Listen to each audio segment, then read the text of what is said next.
Who Burns for the Perfection of Paper? A poem written by Martin Espada. Meet the poet. Martin Espada, born 1957, has published 13 books as a poet, essayist, editor, and translator.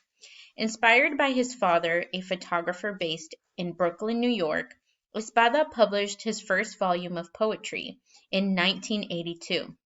A poet of deep social and political consciousness.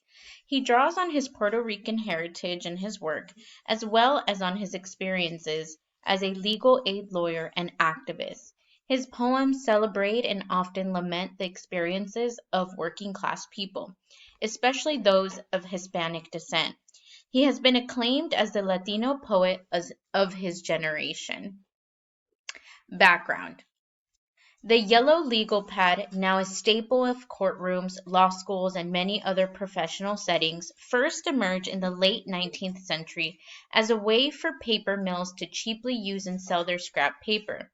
The paper pad from that time would be a stack of sheets bound together at one end without the yellow coloration of red glue commonly used now.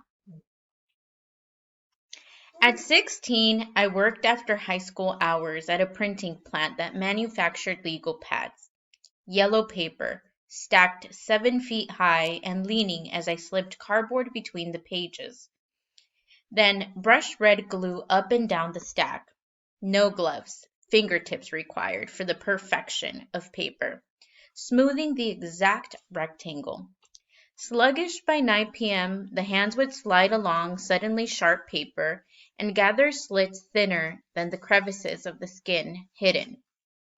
The glue would sting, hands oozing, till both palms burned at the punch book.